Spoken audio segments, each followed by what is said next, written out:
Geoff Ogilvy, welcome. I guess as the dust settles, it was a pretty good effort by the international team and you as vice-captain.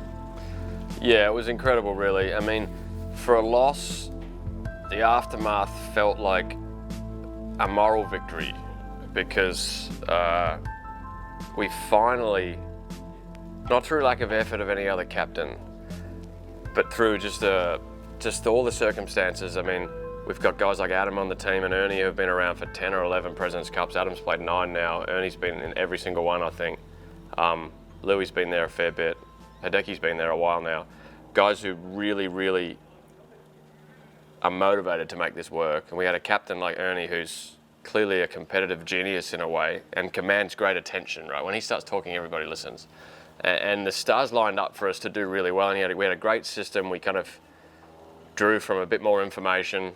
Stats analytics was talked about a little bit. And we're not going into what that made us do, but it gave us a structure and a plan that everyone bought into from top to bottom. Normally there's a few whispers by Thursday and Friday about, oh, the captain, I should be playing with him and he should be playing with me and I don't know about this and that and the other and the draw's all weird. And there was none of that this time. Everyone was fully invested and it was super disappointing to lose in the end because we really felt like we had a good thing going.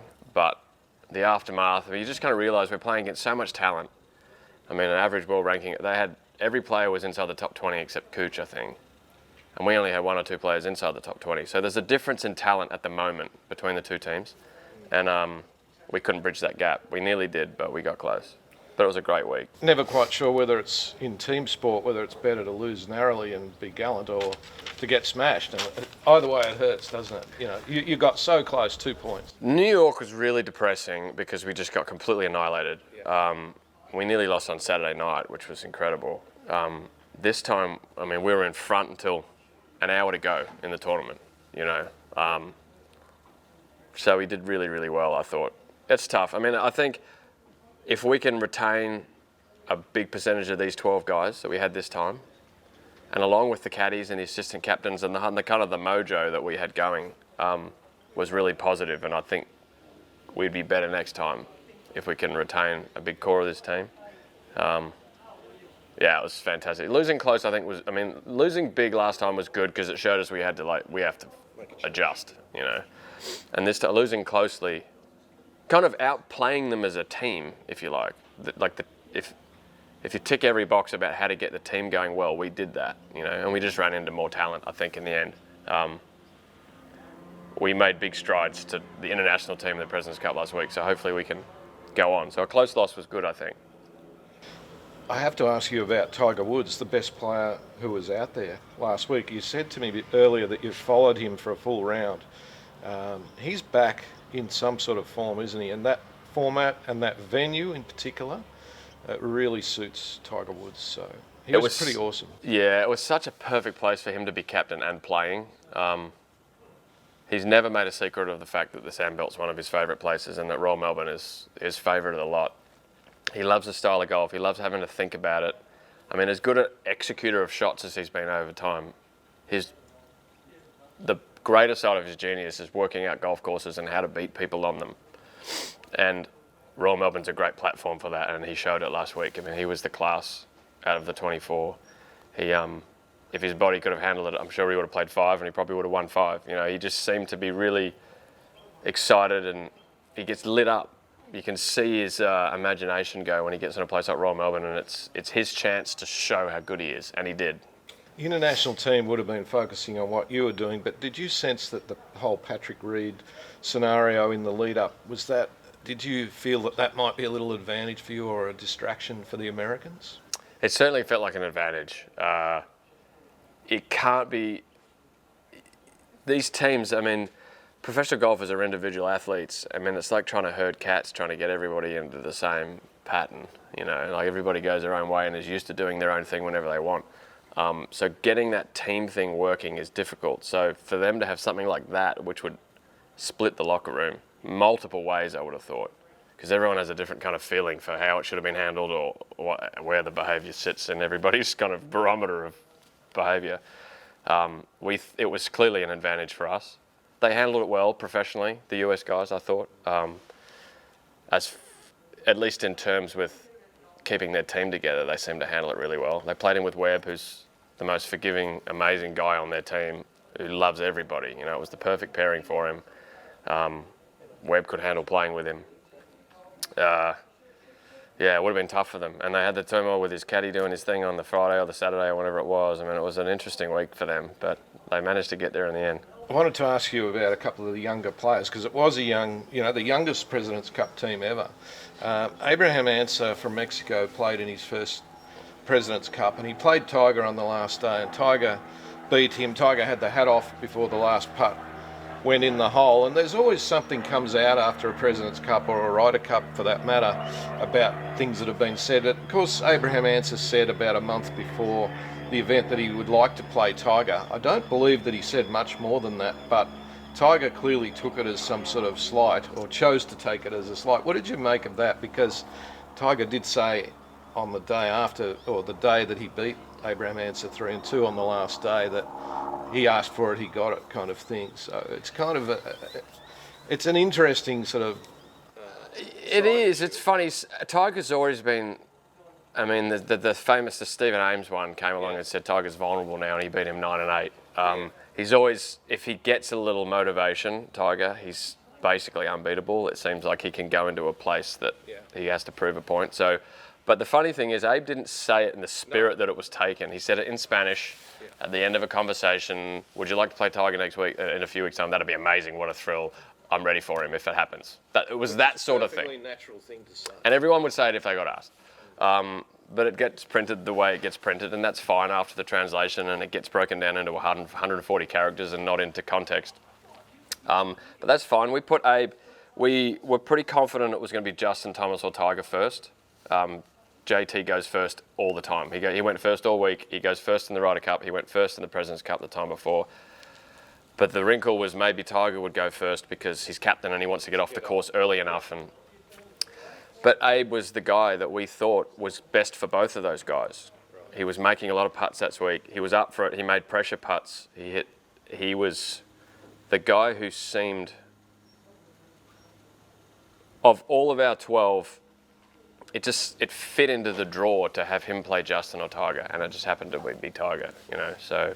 And who was going to beat Tiger on that last day? Anyway? No one was, I don't think. I mean, obviously he's beatable. He's just a golfer. He's playing by the same rules and hitting the same clubs and balls as us, but it would have been a very tough. And again, he's playing. It's not just he's not playing for Tiger's record anymore. It's his legacy with the captaincy and the whole thing. And as we said, when he gets motivated, he's pretty amazing. So I don't know if anyone was going to beat Tiger that day, especially at Royal Melbourne. But I said Abe was the one. We liked the matchup. We liked the way it looked. So we've talked about Abraham Ansah. There were two other young guys in particular who jumped out off the page last week. One was Sung Jae Im from Korea. Now there's a real talent. I'd like you to talk a little bit about him. And the other one, of course, is more familiar to us in Cameron Smith. 26 years of age only, out of Queensland. I mean, there's some real talent there, and some hopefully those two guys can take something out of the week to drive them forward, do you think? I think they will. I mean, Sung Jae, all 24 players and captains, so let's say 30 players who really know what they're looking at, were scratching their head about how good Sung Jae Im is. He just doesn't miss a shot. He's the best ball striker in our team, one of the best putters in the best short games. The only thing he's got to complete his kind of skill set, if you like, is knowledge of playing a course like Royal Melbourne, which again is an acquired skill over a long period of time of doing it. But he was incredible. He could easily be the first Asian number one in the world, easily. Has Hideki been number one? I don't think he has. Certainly first Korean number one in the world. It would be surprising if he doesn't contend in a bunch of majors. I mean, he has every piece of the puzzle. And he'll just, as I said, he says he continues to acquire skills and knowledge about playing golf courses and variety and how to kind of fit yourself into a golf course. He's going to be one of the best players in the world if he can continue the form that he's in now. So he was great. He was a breath of fresh air, and we loved having him on our team. And he was just happy all the time. It's like he's embarrassed about how good he is. Yeah. It's an interesting kind of headspace. Yeah. Cam is one of those guys. Cam is quality. obviously he's been playing great the last few years. He's one of those guys who seems to get a little bit better every year. Like, he's better this year than he was last year. He was better last year than he was the year before. Like, he's one of those incremental improvers, and that's always a good sign rather than a guy who goes up and down. And he's one of those guys. There's guys in those team things like Ryder Cups and Presidents Cups who get better when they get in it, and there's some guys that get worse. It's not a shot against anybody or praise on him, but it's just the way it is. Some people thrive in team environments and some people don't. If you think of the European Ryder Cup team, guys like Poulter, Sergio, Westwood, these guys, their records in the Ryder Cup are outrageous, probably slightly above their individual records. And then there's other guys whose individual records are amazing and their records in Ryder Cups and Presidents Cups are poor. Cam's going to be one of those guys whose record, he's going to play better than he's playing when he gets to one of those things. Why is that? Is it the match play element or is it the team environment? I think it's the competitiveness inside him and the team thing. It really lights him up. It was a perfect draw. I mean, Abe got Tiger, Cam got JT, which was perfect. JT was playing really well, but I feel like he was beatable last week. He had a rough Saturday afternoon, JT. I think Tiger carried him the first 2 days to some extent. So. He was hitting a lot of good shots, Justin, but he wasn't really threatening. You know what I mean? He was hitting a lot of good shots. But anyway, Cam was great. It finished really appropriately. At that time, when Cam was finishing that match, the President's Cup was still on. You know, so he thought his point was potentially one of the ones that could win. And Justin hits it close on 17, and he hits it in closer and makes the putts. Like, incredible stuff. But you get the feeling before the tournament, you knew he was going to be like that. Now, I don't know what that is. It's the same in all sports. You can just tell that guy has that. It's like that Leighton Hewitt kind of thing, you know, that ability to dig deep for his team. And it's not, as I said, it's not a shot against guys who don't do that. They're the outliers, you know, the Poulters and the Cam Smiths and the guys like that lift in that situation. But he was very evidently always going to be that guy. He's just got that personality. So the other big winner of the week was Royal Melbourne, the composite course. Worldwide plaudits from all sorts of sources because it just looked sensational. It played fantastic, and it was just another reminder, as if we really needed a reminder about how good Royal Melbourne is. But even for someone like you, I think your house is backing onto the course. You grew up in that area. The Sandbelt and Royal Melbourne, I mean, it's just another reminder of how good it is. I mean, it is, and it shows every time that the distance isn't the defining factor about what makes a golf course difficult or what it makes it interesting. Royal Melbourne has no length anymore in modern day standards, but you get 10-knot winds and good pins and firm fast greens. I mean, they were all scratching their heads. I mean, not the Tigers and the Adam Scotts and the Leishmans and that, but most of the guys hadn't been are rarely presented a test like that, and it tests them.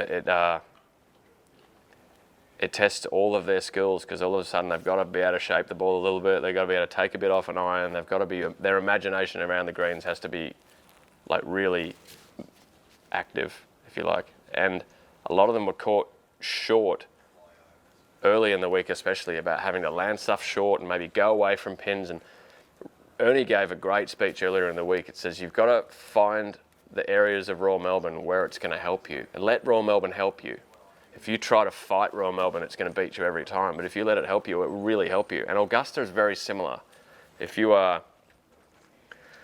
both have similarities in that if you can't force it, you just got to let it give you what it gives you. And if you start doing that, it starts really looking after you, Royal Melbourne. And that's the genius of the course because you have to find that yourself, you know. I think you described it as being an easy course to play, provided you stay in position. And it's that positional thing that seems to be so important.